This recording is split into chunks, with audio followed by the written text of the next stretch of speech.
Look at this. I didn't even know they made bags this big. Hello friends, I am Chevee. Welcome to my shed. How are you today? I hope you're doing well. This is an AC Moore bag. I'm pretty sure this is just like a lawn and garden leaf bag with their logo on it. I went there today with the intention of picking up some mat board. If you remember, my friend drew me some really awesome artwork. We have this, and we have this, and we have this, and I want to frame it. I want to hang it in my living room. And these are 11 by 17, and I think, like this one, for instance, I can get away with matting. Maybe on that one, but on this one, she went clear to the edge with the artwork, and I don't want to mat this. I want to what's called floating frame this. So, typically if you buy a picture frame, you're going to get a pre-cut mat. So you can buy just mat board. This is just photo mat board or picture mat board. It's usually two colors. If you cut it, it exposes the other color.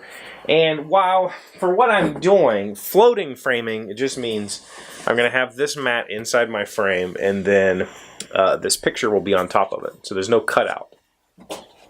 And that requires a special kind of tape, which I have. This is called linen hinging tape. This is a linen-based tape, so it feels and looks like cloth. And it uses a adhesive that is completely acid-free, which so it won't yellow the artwork, but also you can get it off. So it won't permanently damage the artwork. If someday, you know, this artwork becomes worth, you know, $1 million, you can always unhinge it from the mat. So that's what I went there to do. My intention was to make frames and do a video on frame making, do a video on matting, do a video on float framing. And what instead happened is I came home with frames. And this is what I was, you know, I was just like, how many times does this happen to you? Does this happen to other people? Because as a maker, as somebody who can make pretty much anything that I need, my first response when I see, like when I say I'm gonna frame that artwork, is not that I'm gonna go buy frames. It's I'm gonna make some frames, and this is essentially what I was hoping to make, a very simple, very thin frame. I don't want to make a fancy frame that takes away from the artwork. I just wanted to make a simple frame. And these were on sale today. These were on sale at AC Moore. The sale is currently running. If you're near an AC Moore and you want to frame stuff, they were like half off. So I think this frame right here was like $7. And I can't buy the materials for that. Sure, I probably have wood laying around that I could use and stain and all that stuff, but the glass alone, a piece of glass like this is probably about $4. So it was like, I'm just going to buy these frames. They are nice frames. They're not, you know, they're not something that I would consider to be, quote, high quality, but they are solid wood frames. This isn't press board. There's some chipping that I need to, you know, maybe use a paint marker to fix or whatever, but it's not, I mean, I'm not looking for a super fancy frame. I'm just looking for something to hang the artwork in and show it off. So, yeah.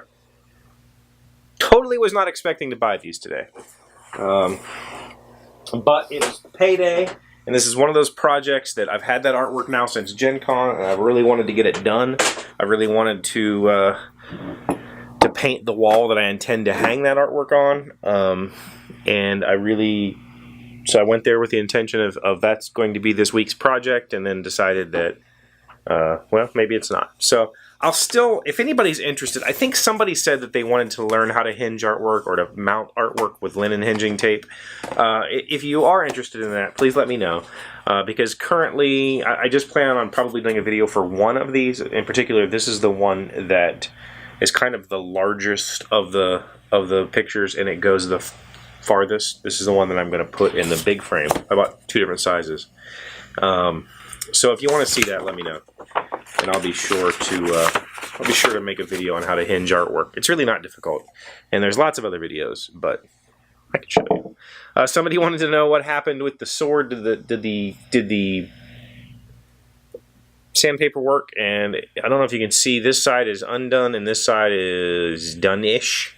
This is as good as it's going to get with dry sandpaper and a little bit of time. Does the sandpaper work? It will eventually. It's just going to take a lot of man hours.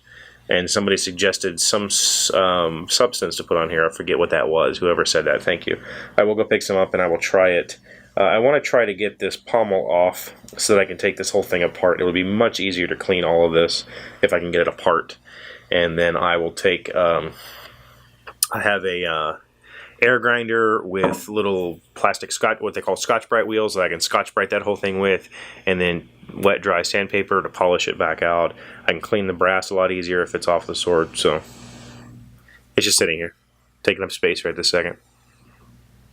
But yeah. I got duped by the 50% off bug. I guess advertising works and sales work, because it worked on me today. You know, I went into a store expecting to spend, I think a mat board is $45 or $45. A mat board is $30. Gosh, a mat board is $5, and I think I spent $30 on 3 frames and a mat board. I think that's a good deal. So thank you for being here. Thank you for watching. Thank you for being my friends. Thank you for being amazing people. I need you this week more than ever, and you've come through. I love you for it. I'll see you tomorrow. Hey, Doc, wait! I want to ask you something. Today's random fact comes from artbull.com. Where is the Thinker statue located? The original marble copy of the Thinker currently resides in the Musée Rodin in Paris, France. I probably said that all wrong. The piece was moved to the museum after Rodin's death when his whole estate was given to the French government. Wow, I didn't know that.